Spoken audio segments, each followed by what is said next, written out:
तो इस कदर चढ़ाई करती रही जैसे हो कोई चीता। तो अब आपके सामने आ रही हैं हमारी प्यारी बहन अनीता। जोरदार ताली के साथ स्वागत कीजिएगा।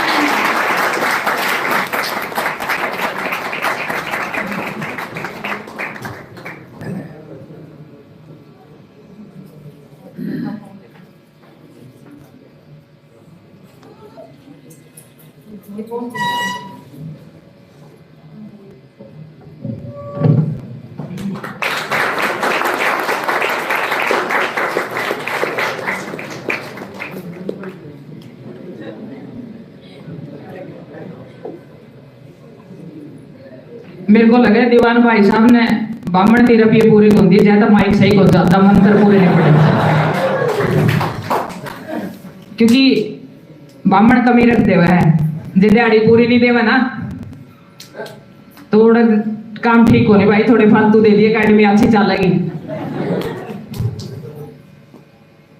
आप सभी को मेरा नमस्कार, जितने भी मेरे छोटे बहन भाई बैठे हैं और गल दे भाई काला साफ में गल देगा आ तो काबू मारी गड़िया तो बहदले भाई।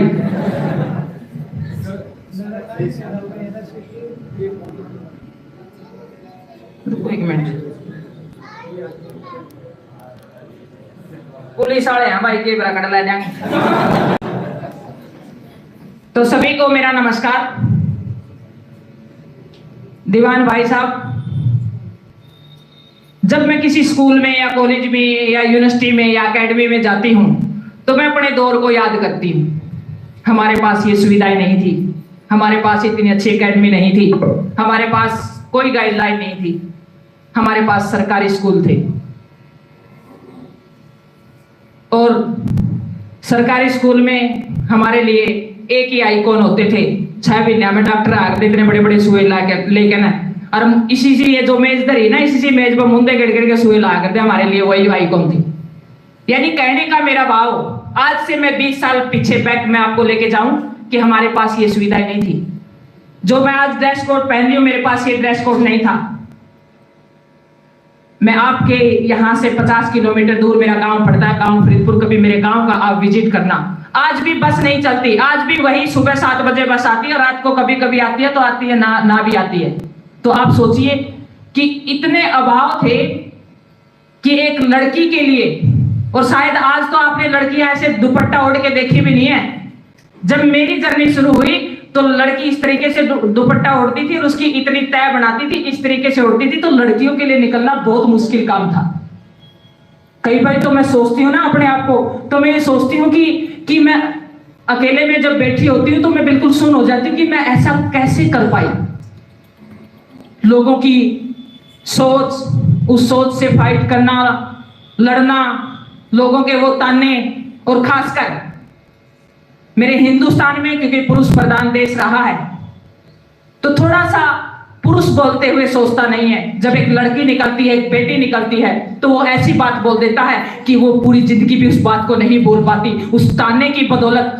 और मैं सौभाग्यशाली हूं कि उनका मैं धन्यवाद करती हूं जिन्होंने वो ताने दिए, जिनकी तानों की बदौलत आज मैंने विश्व के सबसे ऊंचे ऊंचे वो माउंटेन नापे। शायद वो लोग नहीं होते तो मैं इतने ऊपर अपने देश का तिरंगा नहीं रहा पाता। और सिर्फ महिलाएं नहीं है, पुरुष भी बोल देते थे, क्योंकि जब कोई इंसान फाइट करता है, जब कोई इंसान अपने जीवन से लड़ता है और वो कुछ जिंदगी में करना चाहता है तो सबसे पहले लोग उसका विरोध करते हैं। और वही लोग कुछ समय के बाद पहले उसका विरोध करते हैं, फिर थोड़ी सी गर्दन हिलाने लगते हैं कि हाँ ये कुछ कर सकता है, और फिर वही लोग उसके पीछे लग करके उसका समर्थन करते हैं, उसके नारे लगाते हैं। ये दुनिया का दस्तूर है। और जो बच्चा, जो इंसान जिसका लक्ष्य है, जिसका टारगेट है, यदि वो इन पड़ावों को पार कर गया तो वो एक सफल बिजनेसमैन बन गया, एक सफल नेता बन गया, एक सफल खिलाड़ी बन गया, वो इस दुनिया का आइकॉन बन गया। जब मैंने अपनी जर्नी शुरू की, थोड़ा सा मैं आपको शेयर करना चाहूंगी कि मेरे पिता का सपना था कि हम सब बच्चे, चाहे वो लड़की है या लड़के हैं मेरे घर में कि हम तो बेटा पढ़ नहीं पाए, शायद हमारे पेरेंट्स ने इतनी नॉलेज नहीं थी कि बेटियां पढ़े और आगे बढ़े। मेरा ये मानना है, जब मेरे पिता मेरे नन्हे नन्हे कदमों को लेकर के जब मुझे समझ में आई और वो मेरी उंगलियां पकड़ के जब मुझे लेके चलते थे खेत के अंदर और गांव में, तो एक ही बात बोलते थे कि अनीता बेटा, मेरा एक ही सपना है कि मैं आपको इस दुनिया के अंदर, इस समाज के अंदर एक प्रेरणा के रूप में देखना चाहता हूं। ये मेरा सपना है, ये मेरी सोच है और मैं ऐसा करके आपको दिखाना चाहता हूं। मैं जो भी कर सकता हूं उसके लिए तैयार हूं, लेकिन मैं ये चाहता हूं कि मेरी बेटी मेहनत करे और मेरा सपना है कि तो एक अंतर्राष्ट्रीय लेवल की खिलाड़ी बने। उन्होंने मुझे सपने दिए और जितने भी पेरेंट्स बैठे हैं, मैं आप सभी को एक ही बात कहती हूं, बच्चों को कुछ भी ना दो, लेकिन उनको आप सपने दे दो। उससे बड़ी धरोहर, उससे बड़ा धन कुछ भी नहीं है। मेरे पिता ने मुझे सपना दिया, मेरे पिता ने मुझे भगत सिंह की रागनी सुनाई, मेरे पिता ने मुझे सुभाष चंद्र का किस्सा सुनाया। मेरे घर में कुछ भी नहीं बचता था, मेरे घर में टेलीविजन नहीं था, कोई सुविधाएं नहीं थी, लेकिन एक छोटा सा टैप था जिसके अंदर सुभाष चंद्र, भगत सिंह और उधम सिंह जैसी रागनियां बजती थी। शायद आज के बच्चे रागनी नहीं सुनते हैं, मैं रागनी सुन सुन करके बड़ी हुई हूं। अपने परिवार का माहौल, आपके पेरेंट्स का सपोर्ट, ये बहुत मायने रखता है। चाहे वो अनपढ़ है माँ बाप, लेकिन उनकी विचारधारा क्या है। भगत सिंह एक विचारधारा थी, एक इंसान नहीं था। सुभाष चंद्र बोस एक विचारधारा थी, एक इंसान नहीं था। इसी तरीके से मायने नहीं रखता कि आपकी फैमिली पढ़ी लिखी है, कैसी है, अमीर है या गरीब है। मायने ये रखता है कि आपकी फैमिली की सोच क्या है, उनकी विचारधारा क्या है, वो बच्चों को किस दिशा के अंदर लेके जाना चाहते हैं। और यही सोच मेरे परिवार की थी। मैं गुरुकुल में पढ़ी, मेरे पिता का सपना एक ही था, उनके अंदर देशभक्ति के गुण कूट कूट के भरे हुए थे। उन्होंने मेरे अंदर वही भरे कि बेटा, जीवन एक ही मिलता है और देश के लिए कुछ ना कुछ अलग करके जाना चाहिए। सबसे बड़ी धरोहर यही है। उन्होंने मुझे एक ही चीज सिखाई कि मैं आपको एक ही सपना देके जाता हूं कि आप उसी सपने को लेकर के चलना। जिस दिन इस दुनिया से आप जाएं तो आपकी अर्थी के पीछे मेरी दो ही इच्छा है कि आपका शरीर तिरंगे में लिपटा हो और आपकी अर्थी के पीछे हजारों लोगों की लाइन हो। यही सपना लेकर के आप आगे बढ़ना, मेरा यही सपना है।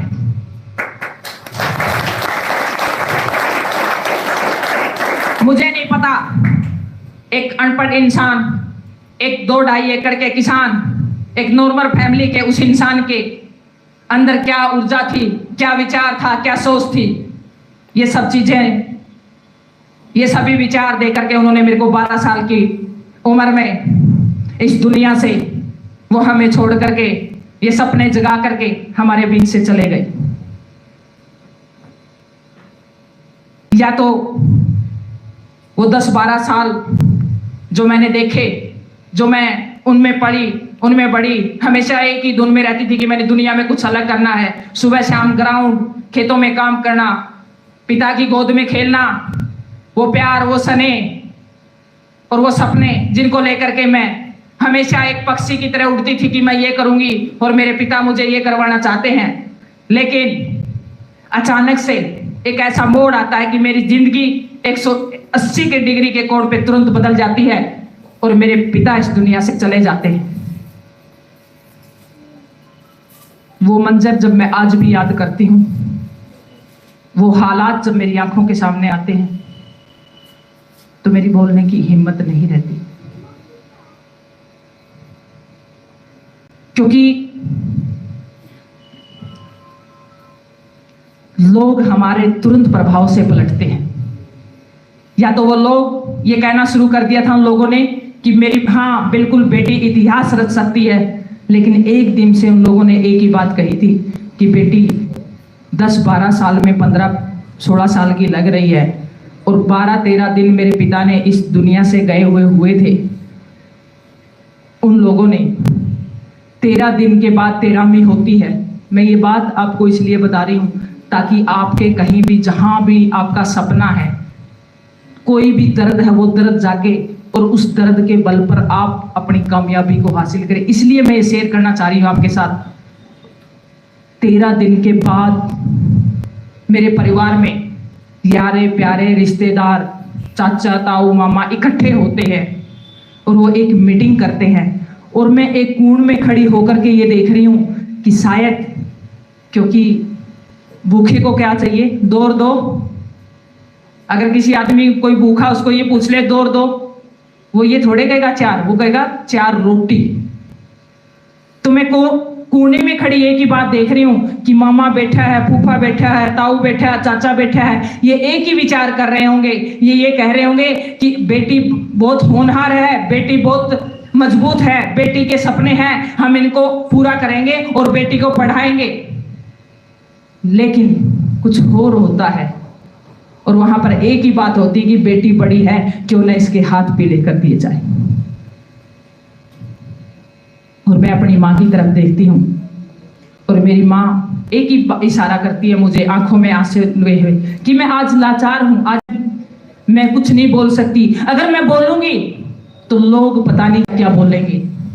तो बेटा जो ये कह रहे हैं वो आप स्वीकार करें, लेकिन मेरे सामने कुछ है, लेकिन मेरी अंदर की मेरे पिता मुझे पीछे से मेरी पीठ थपथपा रहे हैं और एक ही बात बोल रहे हैं कि मैं शारीरिक रूप से तो बेटा मैं आपके साथ नहीं हूं, लेकिन मैं मानसिक रूप से आपके साथ हूं। मैंने आपको सपने दिए हैं, मैंने आपको अपने देश के प्रति एक विजन दिया है, मैं चाहता हूं कि आप लड़ें, मैं आपको एक सफल खिलाड़ी देखना चाहता हूं। और मैंने मेरी दिल की आवाज सुनी, और मैंने उस कैबिनेट बोलती हूं मैं उसको, जो मीटिंग मेरे घर में हुई, मैं उसको कैबिनेट का नाम देती हूँ, मैंने उस कैबिनेट का विरोध किया और मैंने उनको बोला कि मैं पढ़ना चाहती हूँ। और इसी बात के ऊपर उन्होंने एक ही ताना दिया था कि लड़की बोलती बहुत है और ये रुकेगी नहीं, ये जरूर भागेगी। और मैं आपको बता देती हूँ कि मैं इतनी भागी कि मैंने विश्व की सबसे ऊंची चोटी के 4 अभियान किए और 3 बार मैंने अपने देश का तिरंगा लहरा करके उन लोगों को मैंने वो मैसेज दिया जो मुझे कहते थे भागेगी।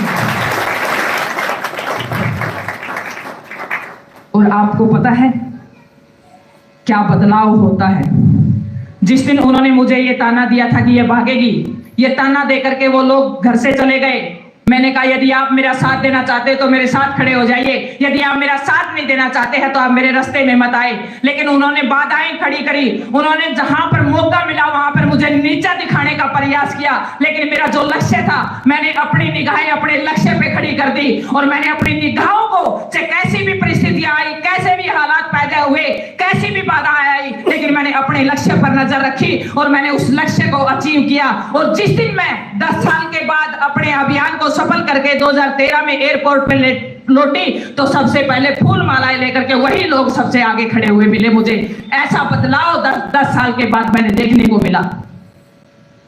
ये ताकत आपके सपने में है। 10 साल तक मेरी माँ ने कभी भी आपके भाई नहीं देखे थे, मामा नहीं देखे थे। 10 साल तक मैंने कोई फूफा रिश्तेदार देखे थे हमारे घर पे आते हुए, और 10 साल के बाद मैंने पूरे समाज के लोग तो आए, लेकिन वो लोग मैंने सबसे अग्रिम पंक्ति में खड़े हुए देखे। ये ताकत आपके विचारों में है, ये ताकत आपके सपनों में। स्वामी विवेकानंद की मैंने 2 लाइनें पढ़ी थी कि यदि विचारों के अंदर वो पावर है, विचारों के अंदर वो शक्ति है, जो आप सोच लेते हैं, जो आप कल्पना कर लेते हैं, वो 100% पूरा होता है। विचारों के अंदर वो पावर, वो शक्ति है। यदि एक गुफा के अंदर भी उनको कैद कर दिया जाए, चाहे वो नेगेटिव हो चाहे वो पॉजिटिव हो, वो पूरी पत्थर की गुफा को भी फाड़ सकते हैं। तो इंसान तो बहुत छोटी सी चीज है, ये पावर विचारों के अंदर है। मैंने बड़े बड़े अभियान किए, मैं किसान की बेटी, मैंने 7 महाद्वीप किए। मेरी कोई बहुत ही अच्छी इंग्लिश नहीं है कि मेरी बहुत अच्छी इंग्लिश है। मैं सभी साथियों को से निवेदन करूंगी प्लीज कि आप अपने अपनी जगह लेकर के बैठे, क्योंकि स्पीच का एक रिदम बन जाता है। तो उसके बाद मैंने 7 महाद्वीप किए। जब मैं पहली बार उत्तर अमेरिका के लिए, अलास्का देनाली के लिए क्लाइंब करने के लिए जा रही थी, तो मैं बड़ी उत्साहित थी कि मैं किसान की बेटी, जहां पर मेरे पास 1-1 रुपए का अभाव रहता था। आज तो मेरे ख्याल से आप सभी की जेब को अगर टटोल के देखें तो 2-2 हजार के नोट मिल जाएंगे।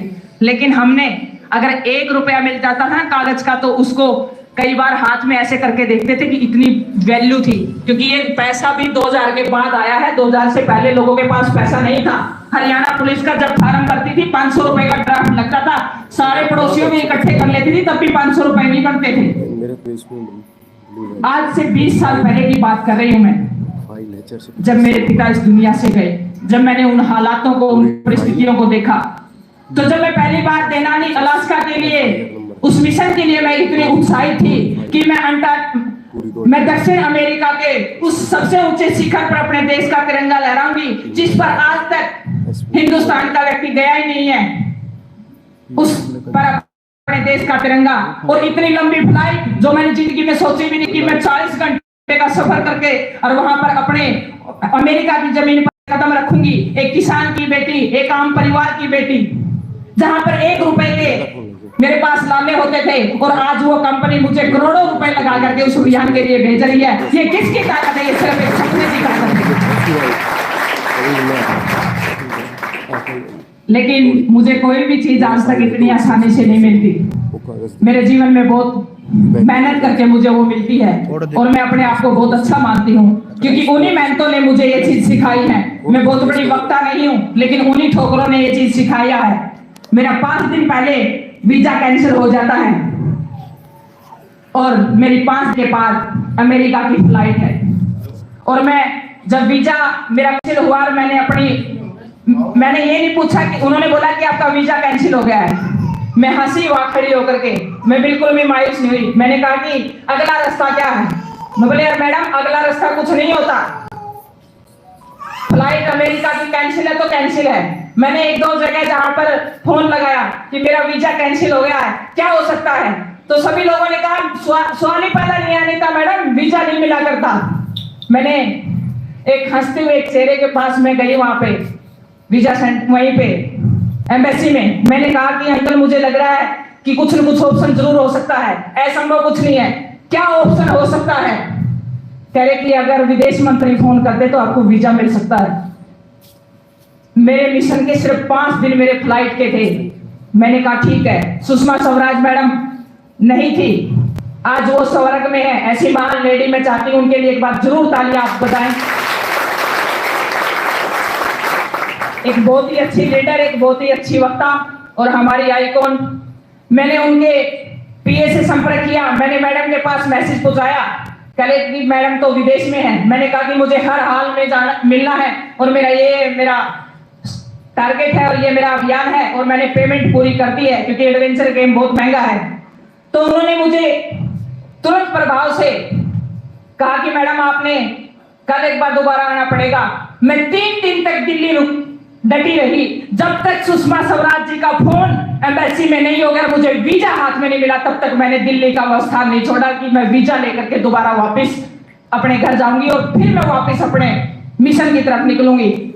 और मैंने जो लोग, जब तक मैंने वीजा नहीं मिला, सिर्फ एक भी व्यक्ति पॉजिटिव ये नहीं मिला कि वीजा मिल सकता है, लेकिन मेरा जो अंदर का जो दिल था, जो मेरी अंदर की आवाज थी, वो मुझे ये कह रही थी कि जो लोग ये कहते नहीं ये काम नहीं हो सकता, वो हो सकता है। और सिर्फ वीजा कैंसिल होकर के आप पता कर सकते हैं अमेरिका का वीजा। मैंने दोबारा से 5 दिन में वापस अपना वीजा लगा करके मैंने अपने मिशन के लिए मैं रवाना हुई। यानी जो हम सोचते हैं, अगर आपने दिल से ठान लिया, बहुत सारे युवा कहते हैं दीदी ये बहाना है, वो कारण है, ये है, कई बार मेरी पोस्ट पे भी लिख देते हैं। मैं एक ही बात कहती हूँ, पैसा नहीं है, गरीब परिवार में जन्मे हैं, और भी बहुत सारी हालात है, सब कुछ आपके पास 0 है। यदि आपके दिल के अंदर आपका कॉन्फिडेंस, आपका आत्मविश्वास 100% है ना, मैं गारंटी के साथ कहती हूँ, मैं दावे के साथ कहती हूँ, जो चीज आपको लग रही है अचीव हो ही नहीं सकती, वो चीज आप हासिल कर सकते हैं, लेकिन आपका 100% आपके ऊपर विश्वास होना चाहिए। मैं किसान के परिवार में जन्मी लड़की, मेरे घर में कोई भी पढ़ा लिखा नहीं है, कोई भी रास्ता दिखाने वाला नहीं है। आज भी आप मेरी फैमिली में जाकर के देख सकते हैं, मेरी माँ बिल्कुल अनपढ़ है, लेकिन हाँ, मेरी फैमिली में एक चीज सबसे बड़ी है, वो चीज है कि उन्होंने कभी ये नहीं कहा कि बेटा आप रुको। उन्होंने एक ही बात कहा आज जब भी मैं घर से निकलती तो मेरी माँ एक ही बात कहती है कि तू यहाँ ठहरने के लिए नहीं बनी, तुझे बहुत आगे जाना है और मैं चाहती हूँ तू खड़ी हो और आगे बढ़। ये चीज बहुत मायने रखती है, शब्द बहुत मायने रखते हैं। जितना जरूरी खाना, जैसे हम 2 टाइम रोटी खाते हैं, मैं ये कहती हूँ मुझे 40 दिन भी अगर खाना ना मिले ना तो मैं तब भी इसी तरीके से काम कर सकती हूँ, लेकिन मेरे को हर रोज मोटिवेशन बहुत जरूरी है, मुझे हर दिन हौसला बहुत जरूरी है। और मेरा गेम एक ऐसा गेम, एडवेंचर गेम, जहां पर 2-2 महीने मैंने ग्लेशियर पर रहना होता है। यहाँ पर युवा कहते हैं कि हम टूट जाते हैं। आप एक बार मेरी जर्नी से कंपेयर करके देखें, 2 महीने जहां पर कहीं दूध लस्सी का तो नामो निशान नहीं है, अपना खाना ही नहीं है, वहां पर अकेलापन, टेंटों में रहना, ग्लेशियर में रहना, और कोई पता ही नहीं है मेरी जिंदगी मैं जीऊंगी या ना जीऊंगी, कब तूफान आ जाए, इतनी गहरी गहरी खाइयां। और सिर्फ मैं एक ही चीज के साथ वहां पर जिंदा रहती हूँ, वो है पॉजिटिव थॉट और मेरे हाथ में बुक, किताब। आज सभी के हाथों में शायद आज किताब होंगी। मैं आप सभी को एक ही बात कहना चाहती हूँ, जिंदगी में सब कुछ आपका साथ छोड़ सकता है, लेकिन यदि आपके सपने को कोई अचीव करवाता है, आपका कोई सच्चा साथी बनता है, आपको जो सपोर्ट करता है, वो है बुक्स, वो है किताब। मैं 7-7 दिन अभियानों में, आपने खबरों में पढ़ा होगा कि अनीता कुंडू 7 दिन से गायब है। मेरे ख्याल से लगभग व्यक्तियों ने जो मेरे बारे में जानते सभी ने पढ़ा होगा। जब मैं 7-7 दिन गायब हो जाती हूँ या कहीं ऐसी परिस्थितियों में होती हूँ तो मैं कुछ ऐसे टिप्स और टूल्स, आपकी लाइफ में टूल का बहुत बड़ा महत्व है, मैं ऐसे टूल रखती हूँ। मैं राजकिशन अगवानपुरिया की रागनी रखती हूँ, मोटिवेशनल। घड़ी ना बीती ना पल गुजरे, गुजरे आजाद से करता रहे, बरसण लागे फूल गोस पर, जब हाथ मिलाए डलर पर। मैं वहां पहुंच जाती हूँ कि जब अंग्रेजों से लड़ते हुए और सुभाष चंद्र बोस किस तरीके से जर्मनी पहुंचे थे और किस तरीके से उन्होंने हर जगह, उनको हर कदम पर मौत का साया, उनके ये लग रहा था कि कहीं भी आपकी मौत हो सकती है, कोई भी आपको गोली मार सकता है। अंग्रेजों का शासन हमारे देश पर था और वो व्यक्ति फिर भी किस तरीके से जर्मनी पहुंचता है और उसके बाद वहां पर हिटलर उनका किस तरीके से स्वागत करता है, उस कल्पना में पहुंच जाती हूँ मैं पहाड़ों में। वहां पर मैं फील करती नहीं हूँ कि मेरे पास कुछ है ही नहीं, वहां पर मैं ये फील करती हूँ कि मेरे पास बहुत कुछ है। जब मेरे देश में ऐसे ऐसे योद्धा, जब ऐसी विचारधाराओं ने जन्म लिया है तो मैं तो बहुत कुछ कर सकती हूँ। और आज के बालक के सुना है बोले आप बहु पटोला सिंह तो कड़े तो भगत सिंह बनोगे भाई, अच्छी बात है, आप चीज सुनिए। लेकिन मेरा ये मानना है कि यदि आपके एम है, आपका लक्ष्य है, आपका टारगेट है, तो मेरा ये मानना है कि आपके पास मोटिवेशनल टूल होना बहुत